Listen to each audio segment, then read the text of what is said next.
तो चलिए बोलिए राधे राधे। तो बताइए भगवान श्री कृष्ण के कितने विवाह हुए थे। भगवान श्री कृष्ण के विवाह 18,108 माने गए हैं, लेकिन पूर्ण रूप से रुक्मिणी के साथ उनका संपन्न रूप से विवाह हुआ था। बाकी सब किसी न किसी कारण से नाम लिए गए हैं, लेकिन फिर भी सब कहते हैं भगवान के 16,108 विवाह हुए थे। तो चलिए कुछ जानते हैं। विजयपुर नामक नगर में चंद्रगुप्त नामक राज का एक राजा राज करता था। उसका बेटा मदनदत्त बड़ा रूपवान व बुद्धिमान था।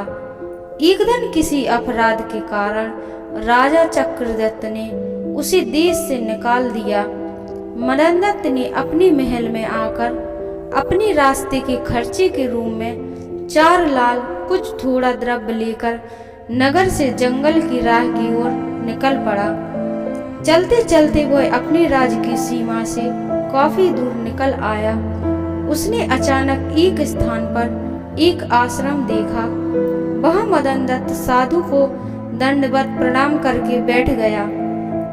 साधु ने पूछा, बच्चा तू कौन है और यहाँ कैसे आया है? तब मदनदत्त ने कहा, महाराज मैं राजा चक्रदत्त का बेटा हूँ। मेरा नाम मदनदत्त है। मुझे पिता ने देश से निकाल दिया है, सो मैं परदेश जा रहा हूँ। यहाँ आपका आश्रम देख मेरे मन में आया कि महाराज के दर्शन करता चलूं। तब साधु बोला, राजकुमार परदेश जाते हो, मैं तुम्हें 4 बातें बताता हूँ। तुम हमेशा इन बातों पर ध्यान रखना। ये बातें परदेश में बड़ी काम आएंगी। एक बात यह है कि परदेश में 1 से 2 भले। दूसरी बात यह है परदेश में किसी दूसरे के हाथ पर दिया भोजन न करना। यदि खाओ तो उसमें पहले थोड़ा सा किसी जानवर को खिलाकर फिर खाना। तीसरी बात यह है कि परदेश में किसी दूसरे की बिछाई हुई खाट पर ना सोना। और चौथी बात यह है कि परदेश में कभी शत्रुओं के फंदे में फंस जाओ तो जहाँ तक बने नम्र होकर ज्ञान की बात सुनाकर अपना मतलब निकालना। साधु ने यह सारी सीख लेकर मदनदत्त ने उन्हें प्रणाम किया और आगे की राह चल पड़ा। चलते चलते कुछ दिनों बाद भयानक जंगल में पहुंच गया। वहां उसने एक चील को किसी कछुए के बच्चे को लेकर उड़ते हुए देखा।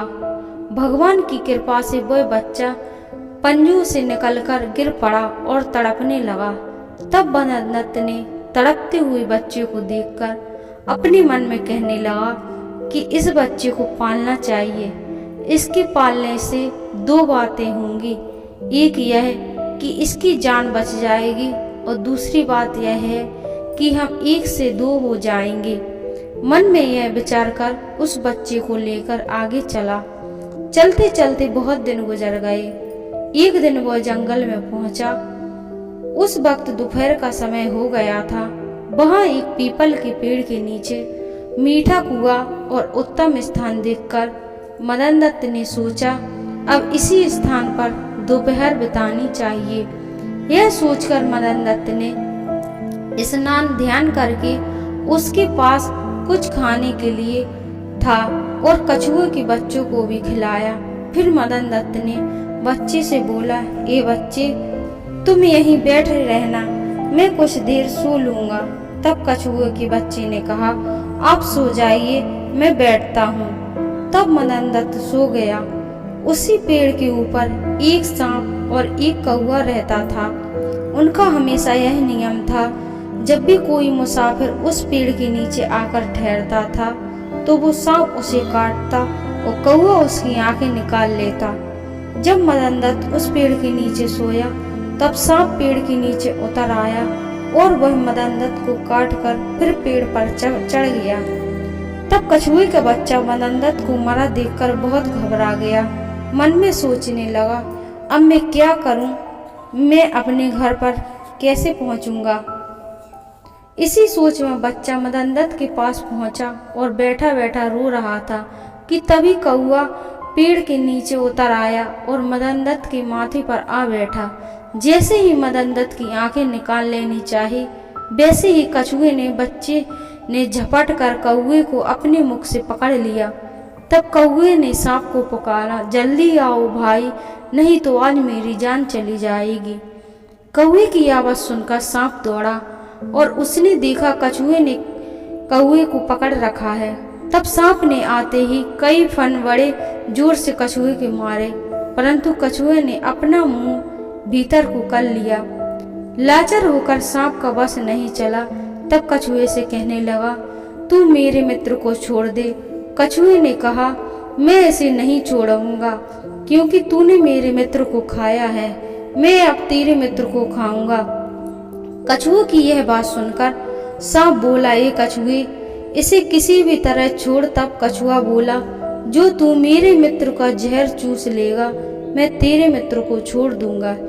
यह सुनकर सांप काटी जगह पर मुंह लगाकर मदन दत्त के शरीर पर जहर चूस लिया। तब कछुए ने भी कौवे को छोड़ दिया। मदन दत्त उस पर बैठा कछुए से कहने लगा कि आज जो हम बहुत सोए हैं, बहुत। कछुए ने सांप को काटने का सारा हाल सुना दिया, जिसे सुनकर मदन दत्त कहने लगा कि आज उस साधु की बात काम आई। मैं अकेला होता तो कैसे जीवित बचता। यह कहकर आगे चला। कई दिनों बाद मदन दत्त समुद्र के किनारे पहुंचा। तब कछुए ने कहा, मित्र, मेरे तो रहने का स्थान आ गया। अगर आपकी मर्जी हो तो मैं अपने माता पिता के पास जाऊं। तब मैं उनसे बिछड़ा हूं, तब वो मेरे बिना दुखी हैं। यह सुनकर मदन दत्त ने कहा, कछुए को विदा दिया और आप आगे चल दिया। रात को जंगल में जाकर सो गया।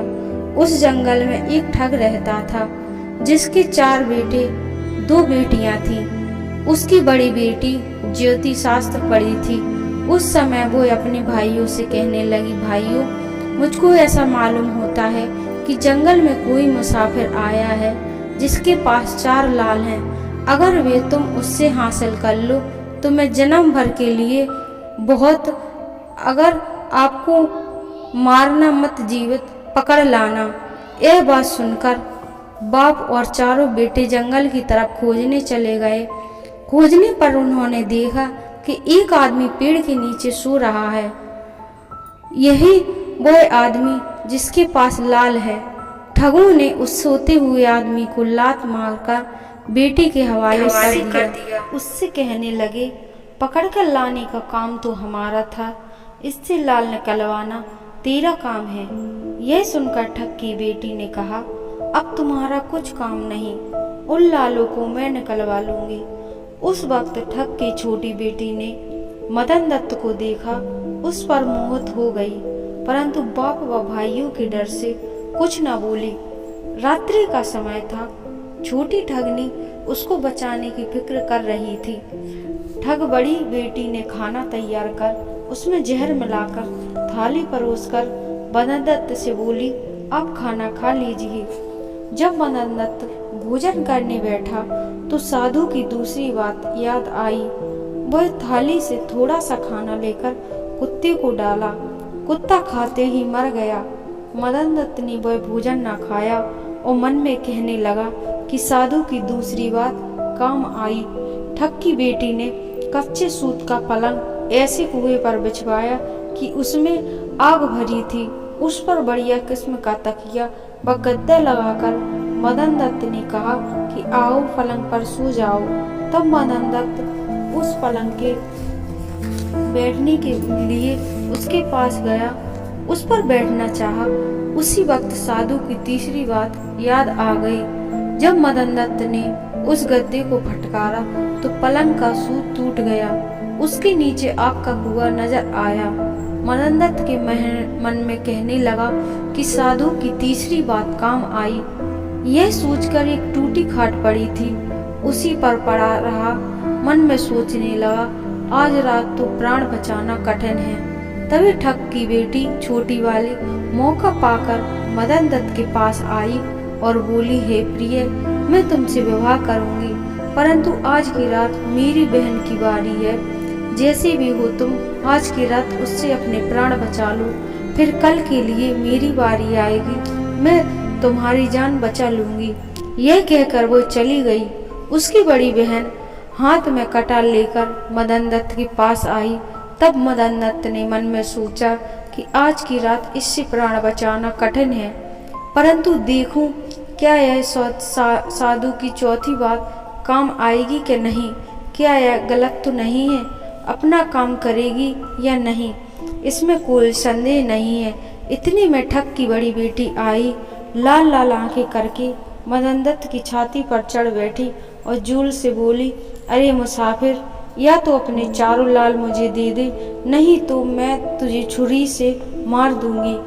तब मदन दत्त बोला कि ठग की बेटी, मेरे पास लाल नहीं है जो तू मुझे मारेगी, तू मार कर ऐसे पछताएगी जैसा बंजारा अपने लाल कुत्ते को मारकर पछताता है। मदन दत्त की बात सुनकर ठग की बेटी ने कहा, बंजारा लाल कुत्ते को मारकर क्या पछताया। तब मदन दत्त ने उस बंजारे की लाल कुत्ते की ऐसी लंबी कहानी सुनाई कि रात बीत गई। कहानी सुनकर ठग की बेटी बोली, आज तूने बात बनाकर प्राण बचा लिए, मगर अब आधी रात को मेरी छोटी बहन का पहरा है, बस तुझे जीवित नहीं छोड़ेगी। यह कहकर ठग की बेटी अपनी छोटी बहन के पास आई और कहने लगी, देख बहन, मुझको उस मुसाफिर ने बातों में लगाकर प्राण बचा लिए, लेकिन तू ही उससे लाल हासिल करेगी। अपनी बड़ी बहन के यह सुनकर छोटी के मन में बहुत खुश हुआ, परंतु दिखावा करते हुए वो कहने लगी कि तुम कुछ फिक्र मत करो, मुझे लाल दिए बिना वह मुसाफिर ना बचेगा। यह कहकर ठग की बेटी छोटी मदन दत्त के पास आई और कहने लगी, आप अब किसी बात की फिक्र मत करो, अभी रात को हम यहाँ से भागकर बहुत दूर पहुँच जाएंगे।